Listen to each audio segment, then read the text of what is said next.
bill that the senator has in mind passes, before anybody could apply for legal status, we need to secure the border first. And that condition alone worries me, because we can all admit in reality we have one of the largest borders in the world. It's never going to be 100% secure. So to make that a precondition to fix our immigration system is absolutely ludicrous. It's a red herring. It's setting us up for failure. So what negotiating tool, what give do we have? What counteroffer do we make? You guys are the experts. What counteroffer should we come with to fix this legislation? Because if that's the precondition, then everything's going to fall apart regardless. I can understand. I really believe that, like I said, it's a matter of demand and supply. If the immigration system that we have in place, which is from the 1940s or 50s, it's revamped to meet the economic needs of the United States, if that is met, we will not have a need for the border being more secure than what it is today. Because if we provide for farm workers, the ones that are here are going to be able to legalize.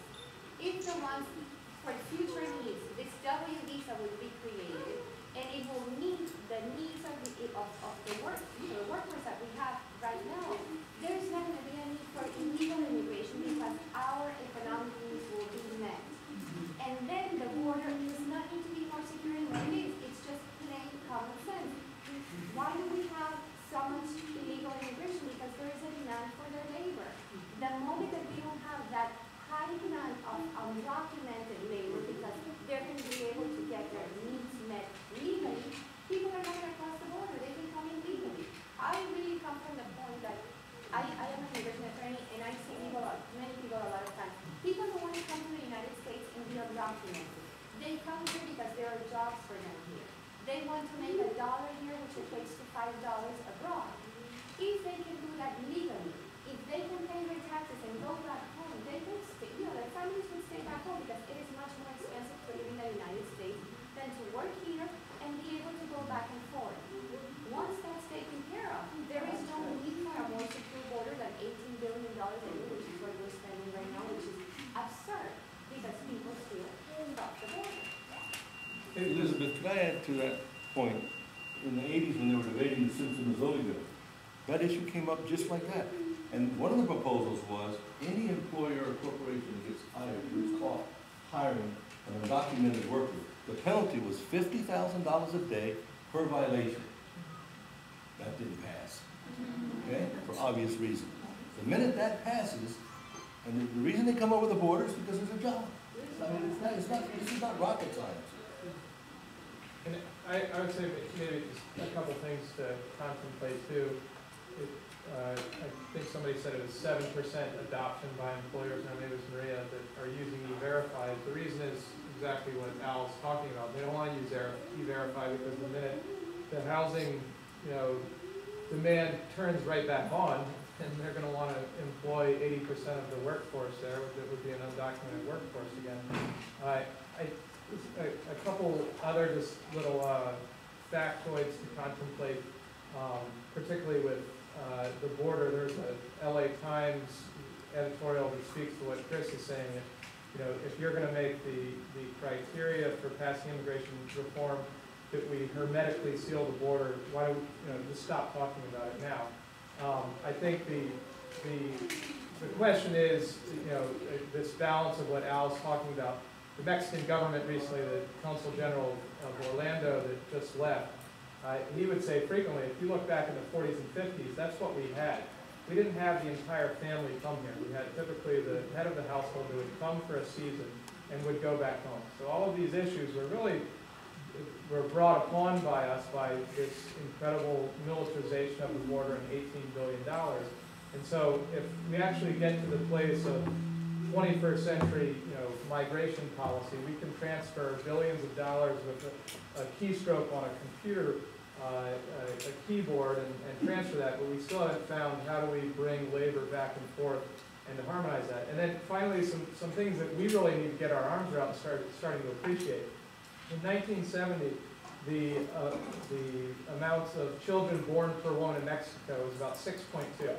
After 3 decades of really incredibly good and strong public awareness information campaigns on family planning. That's now down to about 2.3. So we're not going to have this little spigot that we can just turn on and off whenever we want to bring in the labor, which means it's that much more important right now that we actually get this right and have an immigration policy that works. So the answer to these people that are saying that is, you don't have an option. And I agree with Al. You don't have an option politically, and you don't have an option economically, because the future, vibrancy of this country's economy is going to be the dependency on that access to labor. And we're really cutting off our nose to spite our face now. You saw it in Georgia, you saw it in Alabama in the agriculture, and you've seen it up to the state of Washington, where 25% of the apple crop was left on the tree this year because they didn't have enough labor. So it needs to be addressed. From an ethical and humanistic standpoint, Can you stand up? do I have to stand? Okay, well, I'm going to take a stand here They because can't hear you in the back. there are things that I find objectionable in this dialogue. And from an ethical and humanistic standpoint, I have a very difficult time as the daughter of a worker who came to the United States as quote-unquote laborer, to simply labeling individuals and human beings with families who have taken an enormous risk to come to the United States as simply an economic asset. There's a lot more to that. There's a cultural contribution, there's a philosophical contribution, there's an ethical contribution, and we have to start thinking, when we think about immigration policy, we cannot adopt, the progressives here cannot adopt the elitist viewpoints of some people who are going to try to label different classes of workers coming in as preferred and non-preferred. Please.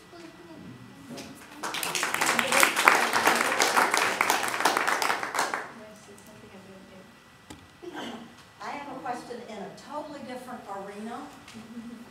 Look at me. I haven't had an immigration policy in a couple of centuries, but I have heard that it used to be the law that if there were children born in the U.S., that parents were allowed to stay with them, and that has changed.